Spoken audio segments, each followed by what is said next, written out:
রান্না করে যে ৩ বেলা ৩ মুঠো খেতে পারি এটাই অনেক। আগে তো কিছুই পারতাম না। এখন তারপরে আলহামদুলিল্লাহ অনেক কিছু শিখে গিয়েছি। আসসালামু আলাইকুম এভরিওয়ান, কেমন আছেন সবাই? আলহামদুলিল্লাহ আমরা অনেক ভালো আছি। তো আজকে রান্না করব ছোলার ডাল দিয়ে গরুর মাংস।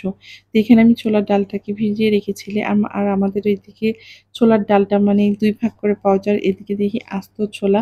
তো এগুলো একটু সেদ্ধ হতে টাইম লাগে। তো আমি সেজন্য আগে থেকে ভিজিয়ে রেখেছিলাম। এবার হচ্ছে প্রেসার কুকারে একটু সেদ্ধ করে নিব।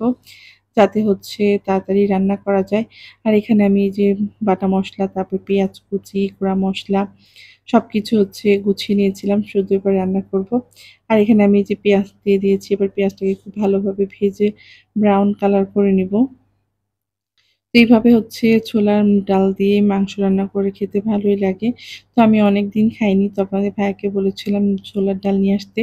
তো আমি তো ১ম এ দেখে অবাক হয়ে গিয়েছিলাম। কারণ ছোলার ডাল এরকম আস্ত আমাদের এদিকে পাওয়া যায় না।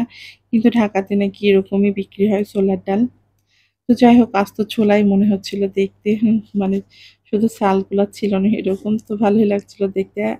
আর এই ১ম আমি এরকম ছোলা দেখলাম যে আস্ত। তো আমি হচ্ছে ওইদিকে ছোলাটা ১ম এ সেদ্ধ করে নিয়েছিলাম। আর এখানে হচ্ছে মসলা কষিয়ে নিচ্ছি। তো ১ম এ আমি গুঁড়া মসলা পরে দিয়েছি। আগে বাটা মসলা দিয়ে নিয়েছিলাম। তো বাটা মসলাটা কষানো হয়ে গেলে এবার হচ্ছে আমি গুঁড়া মসলা দিয়ে দিয়েছি। তারপর হচ্ছে এলাচ আর দারচিনি, কয়েকটা হচ্ছে লবঙ্গ দিয়েছিলাম। মানে আমরা যেভাবে গরুর মাংস রান্না করি সেম প্রসেসে আমি রান্না করব। শুধু এখানে হচ্ছে এড করব ডাল আর হচ্ছে ছোট, ছোট করে কেটে রাখা আলু, মানে আমি যেরকমভাবে ভুড়িতে আলু দেই, ওরকম করে ছোট করে আলু কেটে নিয়েছিলাম। এখানে মসলা কষানো হয়ে গিয়েছিল। এবার আমি একটু পানি দিয়ে দিয়েছি। তারপর হচ্ছে এর ভিতর দিয়ে দিব গরুর মাংস। আর ডালটা যেহেতু আমি সেদ্ধ করে নিয়েছিলাম, ডালটা আমি সবার লাস্টে দিব। তো গরুর মাংসটা দেওয়ার পর আমি নাড়াচাড়া করে হচ্ছে খুব ভালো করে মাংসটাকে রান্না করে নিব। আর এখানে হচ্ছে একটু চর্বি জাতীয় মাংস নিয়েছিলাম, যাতে হচ্ছে খেতে ভালো লাগে। তারপরে যে আমি ছোট করে কেটে রাখা আলুগুলো দিয়ে দিয়েছি। দিয়ে খুব ভালোভাবে আমি বেশ কিছুক্ষণ রান্না করে নিব মাংস আর আলুটাকে। তারপরে হচ্ছে আমি এর ভিতরে ডাল এড করব।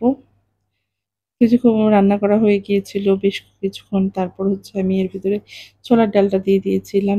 আর ছোলার ডালটা যেহেতু সেদ্ধ ছিল সেহেতু হচ্ছে রান্না করতে বেশি টাইম লাগবে না। তো সেইজন্য আমি সবার শেষে দিয়েছিলাম। দিয়ে আমি খুব ভালোভাবে নাড়াচাড়া করে মাংসের সাথে কষিয়ে নিচ্ছিলাম। একটু ঢাকা দিয়ে রাখার পরে এই যে মাংসের সাথে একদম ভালো করে কষানো হয়ে গিয়েছে।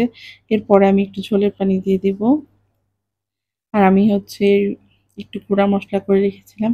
তার রান্নার শেষে আমি সেই গুঁড়া মসলাটা দিয়ে দিব যাতে স্মেলটা ভালো আসে আর খেতেও স্বাদ হয়। তো এখানে হচ্ছে আমি এই যে এবার গুঁড়া মসলাটা দিয়ে দিয়েছিলাম। দিয়ে আবার একটু নাড়াচাড়া করে কিছুক্ষণের জন্য ঢাকা দিয়ে রাখবো। তাহলে হচ্ছে স্মেলটা এই তরকারির সাথে ভালোভাবে মিশে যাবে। খেতে অনেক ভালো লাগে।